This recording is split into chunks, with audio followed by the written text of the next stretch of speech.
네, 오늘 말씀은 이제 요셉의 형들이 드디어 애굽으로 내려가는 그런 길입니다.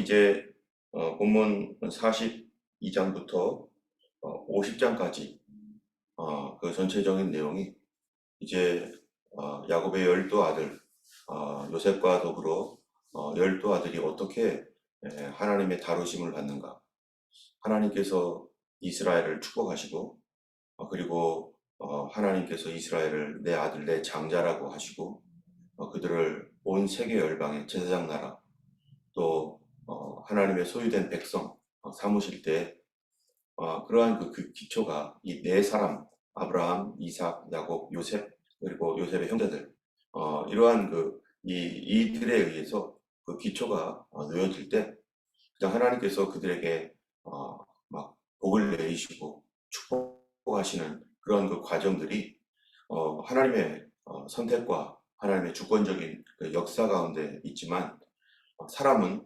고쳐져야 된다는 것입니다. 훈련되어져야만 한다는 것입니다. 우리 인간 안에 있는 죄성과 또 다른 사람들을 볼 때 참으로 저주스러운 그런 모습들, 이런 것들을 우리 안에 있는 죄악을 하나님이 다루셔서 참으로 하나님의 사람답게 우리를 고쳐주시는 그 하나님의 역사를 창세기를 통해 보는 것입니다. 하나님께서 우리를 예수 그리스도로 말미암아 구원받게 하시고 또 예수님의 피로 말미암아 죄를 용서해 주셔서 하나님 백성, 하나님 자녀 삼아 주셨습니다. 예수님의 그 보혈의 은혜로 우리가 하나님의 자녀가 되었지만 그러나 실제 우리의 내면의 영적인 부분은 우리 여전히 하나님께서 우리를 의롭다고 하신 그러한 그 의인임에도 불구하고 육신에 져서 끌려다니고 있는 그러한 연약한 존재인 것을 우리가 잘 알고 있습니다. 처음에 예수님 믿었을 때 참으로 기뻐하며 즐거워하며 참으로 우리의 모든 잘못된 습관들과 악한 것들이 다 끊어져 나가고 참으로 온전하게 하나님의 은혜 안에서 살아갈 수 있을 것이라고 생각을 했습니다. 이렇게 내가 변화되다니 할 정도로 하나님의 은혜로 말미암아 우리의 감정과 생각과 지식과 이 모든 것들이 변화된 나를 발견하게 되었죠. 그런데 얼마 후에 이제 그런 나 자신의 육신에 붙어있는 죄악들을 다시 발견하게 됩니다. 내 영혼은 거듭나고 새로워졌고 깨끗해졌어도 내게는 또 다른 나가 있는데 그건 내 몸입니다. 내 몸은 여전히 죄와 허물과 방탕함과 또 미움과 음란과 시기와 질투와 원수 맺는 것과 분쟁과 당짓는 것들, 이런 것들이 내 죄가 내 몸에 거하고 있는 그런 상태는 여전히 있는 것입니다. 내 영혼과 내 몸은 달라져 버렸어요. 예전에는 내 영혼과 몸이 같아서 똑같이 죄를 짓고 양심의 가책도 없었고 하나님에 대하여 대항해도 똑같이 함께 멸망받을 수밖에 없는 존재였지만 예수의 피로 말미암아 거듭나고 구원받은 것은 내 영혼이 되었고 깨끗해지고 성결해졌지만 내 몸은 나중에 주님의 날에 우리 몸이 변화될 것입니다. 그러나 그 전까지는 우리가 이 몸을 가지고 사는 거죠. 때문에 바로 이 몸이 훈련되어야 되고 내 이 육신의 정욕과 육신의 이 생각들이 변화되지 않으면 우리가 하나님 앞에 온전히 하나님의 사람으로 설 수가 없고 하나님의 뜻을 이루지 못합니다. 때문에 하나님께서 우리를 다루시고 훈련시키지 않으시면 바로 우리는 우리 스스로가 나를 훈련할 수가 없습니다. 우리 스스로가 나 자신을 통제하거나 제어하거나 하기가 어렵습니다. 그래서 하나님께서 우리에게 주신 것이 성령을 보내주셨죠. 성령님께서 우리 안에 내주하셔서 주님의 나라에 갈 때까지 성령님이 계시지 않고 우리 스스로 이제 믿음을 지키라고 하고 우리 스스로 신앙생활을 하라고 한다면요, 우리는 이 단 몇 개월 가지 못해서 옛생활로 돌아가고 그리고 언제 그랬냐는 듯이 바로 이 예수님의 그 보혈의 은혜를 잊어버리고 막 살아갈 수밖에 없는 존재, 다시 말하면 종교 생활만 할 수밖에 없습니다. 종교 생활은 다른 종교도 다 해요. 어느 예수를 믿어도 종교 생활로 믿는 사람들 많잖아요. 마음 없이 그냥 습관적으로 나와서 또 이 인간적 열심으로 하나님을 섬겨보려고 하는 그런 종교심이 강한 사람도 있습니다. 그러나 예수 믿는 것은 종교심으로 되는 게 아니라 성령의 도움을 받고 성령의 감동 가운데 성령으로 해야 되는 거죠. 인간 안에 있는 이 종교심도 바로 육신적인 생각입니다. 그래서 이 베드로는 예수님을 따라가다가 예수님께서 내가 십자가에 달려 죽을 것이다라고 할 때 주님 그리마옵소서, 절대로 주님 이런 일이 이루어지면 안 됩니다 하면서 예수님을 말리니까 예수님 뭐라고 합니까? 사탄아 내게 떠나가라. 바로 이 종교심은 하나님을 대적하는 마음이 될 수 있다는 것입니다. 언제든지 우리의 종교심으로 신앙생활하는 게 아니라 우리는 믿음으로 성령으로 가야 되는 것이죠.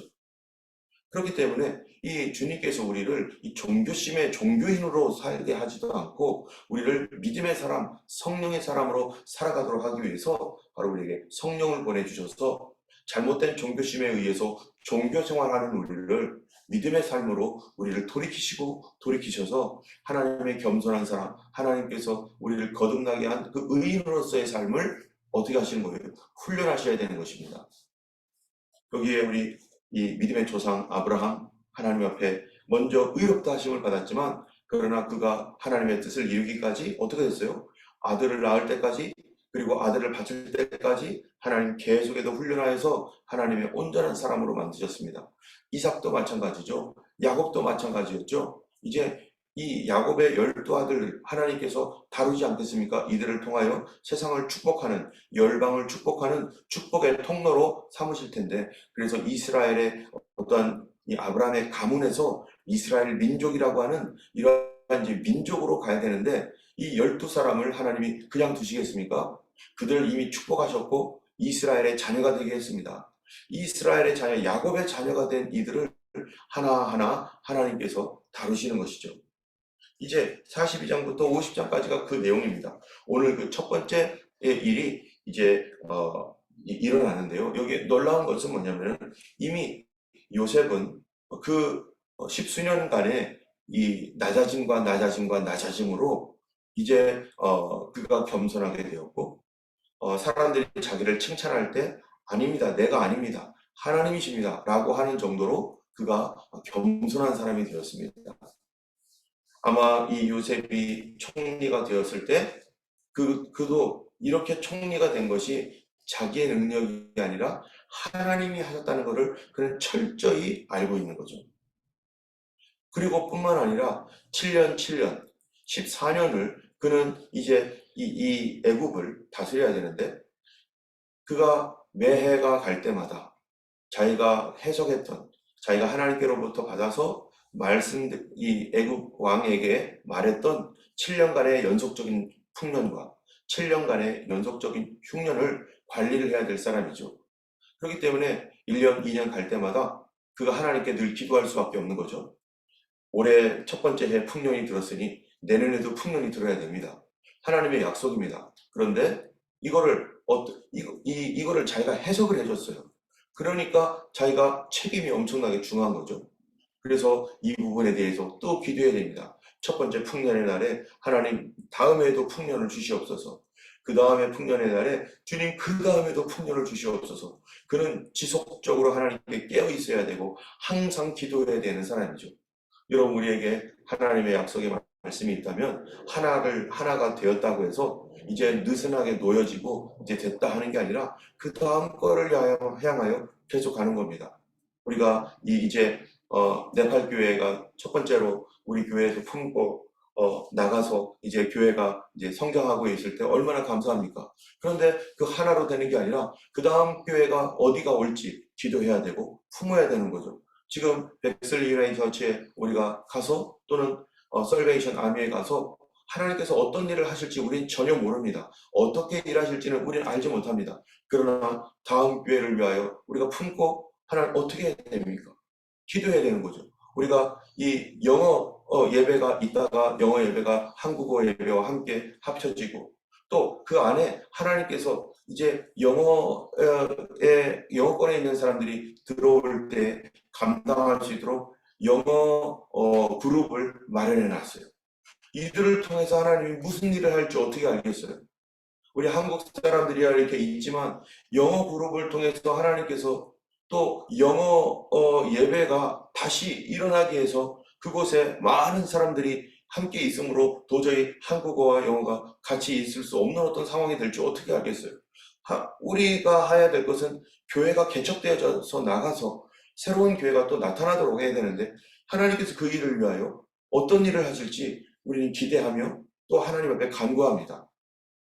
또 하나님께서 백슬리 유나이팅이나 설베이션 아미를 통해서 무슨 일을 하실지, 우리를 통해 그들을 어떻게 도우실지 우리는 알지 못하지만, 그러나 하나가 넘어갔다고 해서 이제는 안심하고 이제 됐다가 아니라 그 다음 것을 하나님께서 준비하신 줄 믿고, 그 하나님의 약속은 아직 이루어지지 않았고 계속 진행 중이기 때문에 우리가 이 일을 위하여 기도하고 하나님 앞에 계속해서 부르짖고 나가야 되는 것이죠. 하나님께서 그 일을 위해서 지금 계속 이렇게 진행해 나가고 계십니다. 이런 가운데 이제 요셉이 1년 지속적인 기도, 그리고 7년 동안의 풍년이 다 끝났습니다. 여러분, 7년 동안의 풍년이 다 되고 나니까 8년째는 흉년이에요. 그러면 어떻게 되는 거죠? 그 다음에는 흉년이 온다는 것을 알고 7년간의 충분히 준비했습니다. 7년간의 준비가 된 다음에 흉년이 임했을 때 흉년을 다 감당할 수 있는 그런 힘이 생기고 있었어요. 그런데 7년간의 풍년 동안에 이 일을 모르는 사람들은 어떡합니까? 준비를 하지 않습니다. 계속적인 풍년이 올 것으로 예상하고, 또 흉년이 오더라도 1년 왔다가 다시 풍년이 오겠지, 2, 3년 됐다가 다시 풍년이 오겠지, 이런 아니라는 생각을 가질 수밖에 없죠. 사람이 풍년이 될지 흉년이 될지 어떻게 알겠어요? 이 날씨와 기후가 굉장히 큰 영향을 주는데, 또 메뚜기나 팥종이 같은 것들이 오지 못해야 되는데, 이런 것들이 어떻게 될지 누가 합니까? 그런데 이 사람들은 풍년이 계속 올 거라는 생각에 안일하게 흉년을 대비하지 않습니다. 여러분, 우리가 군대가 있습니다. 군대가 있는데 군대가 존재하는 이유가 뭡니까? 평화와 안전을 위해서 존재하죠. 그러나 전쟁을 대비하기 위하여 항상 군대는 존재하는 겁니다. 가장 최악의 가장 최악의 상황을 준비하기 위하여, 그때를 대비하기 위하여 지금도 많은 국방비가 사용되고 있는 거죠. 우리가 예수님을 믿으면서 우리가 지금 왜 기도하고, 왜 이렇게 모여야 되고, 왜 새벽에 어제 그 설베이션 아미에 갔더니요, 거기 가서 우리가 새벽 기도하려고 이 키를 받는다라는 걸 그분이 알고 있어요. 그러니까 새벽에는 아무도 안 쓴다고 하면서 우리가 왜 새벽에 나와서 기도해야 되는지, 아마 새벽에 굳이 나가야 되는지 궁금해할지도 모르죠. 그런데 우리가 왜 이 새벽에 나와서, 이 장소도 없는데 이 집에서라도 이 새벽 기도를 끊어지지 않고 하는 이유가 뭡니까? 바로 최악의 상황이 올 때 우리의 영성이 끊어지지 않고 우리가 붙들어지고 하나님의 도움을 받고 하나님의 능력 가운데 능히 감당하도록 하기 위해서, 우리가 모일 수 있을 때, 우리에게 하나님께서 은혜를 주셨을 때 계속해서 그 은혜를 잊지 않고 이 광야를 걸어갈 때를 대비하여 우리가 이렇게 기도하고 끊임없이 기도하는 거 아니겠어요? 그때가 됐을 때 우리가 넉넉히 이기게 되고, 그들은 고통과 괴로움과 막 어쩔 줄 모르는 비틀거림이 있을 때, 목마르고 배고플 때, 바로 하나님 주신 은혜를 이미 준비하고 예비해놨던 사람들은 그때 걱정 없이 지낼 수가 있는 것입니다. 아무리 큰 어려움과 풍파가 있어도 그거를 감당할 만한 힘이 있으면 그게 아무것도 아니지만, 그 힘이 없으면은 다 쓰러져 넘어가게 돼 있어요. 우리가 교회가 이제 백슬리로 옮기고, 또 현재로서는 거기에 6월 30일까지 계약입니다. 우리가 그 이후에 어떻게 될지, 계속 계약이 연장될지 아니면 어떻게 될지 우리는 아직 다 알지 못해요. 하나님의 어떠한 그 계획이, 올해의 말씀이 훈련이라고 했던 것을 가장 앞에 놨기 때문에 어떻게 우리 자신을 훈련시키실지, 제가 훈련시키는 것도 아니고 서로가 훈련시키는 게 아니라 하나님께서 이런 상황과 이런 형편을 우리에게 허락하셔서 훈련을 하라고 말씀하신다면 우리는 하나님의 그 손 안에서 훈련 받아야 될 것입니다. 하나님께서 우리를 움직이거나 우리를 있게 하거나 또 어떠한 것들을 견디게 하거나 하는 이런 모든 것들은 이미 그동안의 우리의 신앙과 믿음으로 준비되어져 있는 그것 안에서, 그 힘 안에서 나오게 될 거예요. 어떤 성도들은 어려운 마음을 가질 수도 있고 또 흔들릴 수도 있습니다.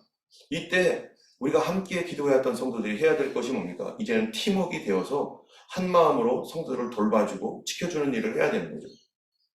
같은 공동체로서. 여러분, 성경의 창세기는요, 창세기 40장, 창세기 12장부터 마지막 장까지는 무슨 내용이냐면은 아브라함, 이삭, 야곱, 그 다음에 요셉과 그 형제들의 12형제들에 대한 훈련입니다. 하나님의 훈련. 개인적 훈련이죠. 그들을 통해서 이스라엘이라고 하는 민족이 붙들어지기 때문에. 그런데 출애굽기, 레위기, 민수기, 신명기, 여호수아까지 이 5개 성경은 뭡니까? 이스라엘이라고 하는 공동체가 만들어졌어요. 이스라엘이라고 하는 교회가 이미 만들어졌습니다. 그러면 이전에는 각각 개인이 아브라함, 이삭, 야곱 하면서 훈련을 받고 하나님의 사람으로 온전하게 변화되어 겸손하고 또 의로운 사람들로 바뀌어 나갔지만, 이제는 이스라엘이라고 하는 이 사람들이 신의 산에서 언약을 맺고 하나님의 백성이 되었습니다. 너희들이 하나님의 백성이다 라고 한 그 순간부터 뭐가 되는 거예요? 이제 이들이 하나님의 축복의 통로로서 한 민족, 한 교회가 되어버렸습니다. 그러면 이 교회를 어떻게 하겠어요? 하나님께서 그들을 한 언약으로 묶어놓으셨는데, 그러면 이 교회가 훈련받아야 되는 거죠. 하나님께서 이 교회를 거룩한 훈련으로 하나님께서 역사하셔서 그들에게 수많은 기적을 보여주시고 어려운 가운데 이길 수 있는 능력을 주시고 또 그들 가운데 많은 간증을 주시고, 출애굽기에 엄청난 간증들과 민수기에 그런 것들이 있었는데요. 이런 훈련을 통해서 바로 주님의 거룩한 신부로서 교회가 완성되어져 가는, 그리고 우리에게 주신 사명을 하나님이 감당케 하시는 이런 훈련 가운데 하나님께서 하시는 일이 뭐냐면은, 여러분, 7년간의 풍년과 흉년이라고 하는 것은 사람이 행하는 것이 아닙니다. 누가 하는 것입니까? 바로 하나님께서 요셉에게 해주셨던 그 하나님의 약속을 지키고 또 사람들에게 꿈으로 보여주셨던 그 꿈대로 하나님께서 이루으셔서, 하나님께서 이스라엘을 향한 이 아브라함의 가문을 향한 하나님의 그 계획과 뜻을 성취시키기 위해서, 하나님의 뜻을 이루기 위해서 하시는 것이 뭐냐? 자연현상도 하나님이 주관하신다는 거예요. 이 땅의 자연현상이 풍년과 흉년이라고 하는 이러한 것들이 여러 가지가 겹쳐서 나오는 그런 자연현상들의 결과인데, 이런 자연의 모든 이런 현상들, 이것까지도 자연도 움직이시는 하나님, 사람에게 꿈을 통하여 사람에게 꿈을 주시고 비전을 주시는 하나님, 또 그거를 위하여 하나님 자연을 움직이시는 하나님. 여러분, 하나님께서 왜 자연을 움직이십니까? 바로 하나님의 뜻을 성취하고 하나님의 백성으로 하나님이 하시는 그 일을 직접 경험하도록. 우리 하나님은 자연을 움직이시는 하나님입니다. 지금 튀르키예라고 하는 이 땅이 지진이 일어나고 또 쓰나미가 일어나고 또 여기저기서 많은 어떤 이 사건들이 일어나는 것들이, 우리가 왜 이렇게 많은 희생자가 생깁니까? 이런 일들이 있을 때 과거에는 희생자가 이렇게 많지 않았죠. 뭐 7.8, 8.8 돼도 이렇게 엄청난 희생이 있을 수가 없습니다. 왜냐하면 이 희생이 일어나는 이유는 뭐냐면 도시화가 됐기 때문입니다. 도시에 사람들이 집중되어 있죠. 높은 아파트를 막 만들어가고 있죠. 그래서 인구들이 한 곳에 집중적으로 몰려 있죠. 그런데 거기가 꽝 하고 깨지면요, 다 무너지면 수많은 희생자들이 나오는 거죠. 과거에도 지진이 있었을 거예요. 그런데 인명피해가 더 극심한 이유는 그만큼 도시화가 더 집중되어 있는 이 도시화들로 인해서 이런 일들이 일어나고 있습니다. 그러나 이러한 그 성경에 분명히 자연현상들이 분명히 일어나는데, 이런 자연현상들을 통해서 하나님께서 이 땅에 하나님의 그 약속되어 있는 그 약속들이 이루어지고 하나님의 그 섭리가 이루어지고, 그 안에 인간의 죄악된 그런 이것으로 말미암아 인간이 일으켜놨던 많은 그런 그 문명과 이런 것들이요, 거기에 부서지고 깨지고 있는 이런 모습들을 우리가 볼 수밖에 없는 것이죠. 사람들의 죄로 인하여서 또 우리들의 잘못으로 인하여서 일어나고 있는 이러한 것들에 바라보면서 우리가 그 땅에 정말로 하나님의 긍휼하심과 위로가 임하기를 원하고, 또 죄를 용서해 주시는 하나님의 더 큰 위로와 사랑이 그 땅을 덮어주시기를 간절히 구하고, 또 여기에 있는 이 요셉의 이야기처럼 하나님은 자연을 통해서 우리에게 말씀하고 계신다는 겁니다. 그분의 뜻을 이루기 위하여, 하나님 그 뜻을 우리 성취하여 정말 많은 영혼들을 구원하기 위한 하나님의 그 놀라운 역사들이 계속해서 이루어질 것이고, 하나님은 그 일에 누가 움직이기를 원하느냐? 바로 하나님을 믿는 사람들, 주님을 믿는 사람들이 그 일에 움직이기 원하시는 거죠.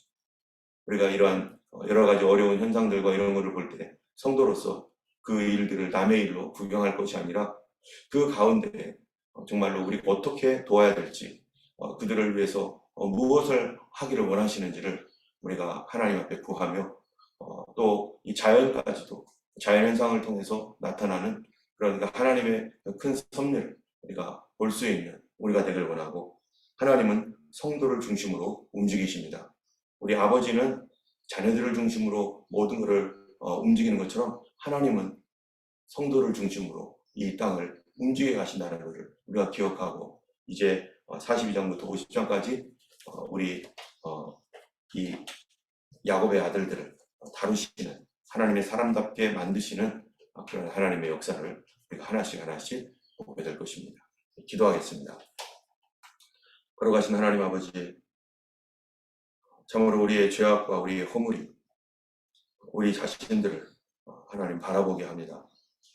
주님, 우리를 용서하여 주시고, 그들이 죄가 많아서 아버지 우리들보다 더 악하여서 그들이 하나님 고통을 받는 것이 아니다. 우리도 하나님 회개치 아니하면 이와 같을 것이라는 것을 우리도 알고 있습니다. 이거를 통해 우리가 회개하게 하여 주시고, 또 그 고통받는 그 사람들을 향한 하나님 아버지의 긍휼한 마음들이 우리 안에 있게 하여 주옵소서. 우리의 죄악으로 말미암아 이런 자연현상이 일어날 때 아버지 하나님의 참으로 우리 자신을 바라볼 줄 아는 하나님 눈을 열어주시옵시고, 또 그곳에 많은 이 고통받는 그 영혼들이 주님께로 돌아오는, 오히려 그들의 어려움과 희생이 오히려 그 땅에 복음의 문을 열고 하나님의 사랑과 긍휼이 쏟아지게 만드는 그런 놀라운 그런 역사들이 일어나도록 하나님 도와주시옵시고, 이 일을 하나님 바르게 바라볼 수 있는 영적인 통찰과 안목을 주셔서 우리로 하나님 앞에 어떻게 반응해야 될지 가르쳐 주시고 인도하여 주시옵소서. 오늘 예수님과 동행하는 하루 되기 원합니다. 아버지 하나님이여, 참으로 주님의 말씀 앞에 순종하는 귀한 하루가 되기를 간절히 원하고, 오늘도 신실하신 주님의 약속을 의지하며 예수 그리스도의 이름으로 기도드렸습니다. 아멘. 우리 함께 기도하겠습니다. 하나님께서 우리의 기도를 통하여 하나님의 뜻을 이루어 주실 줄로 믿습니다.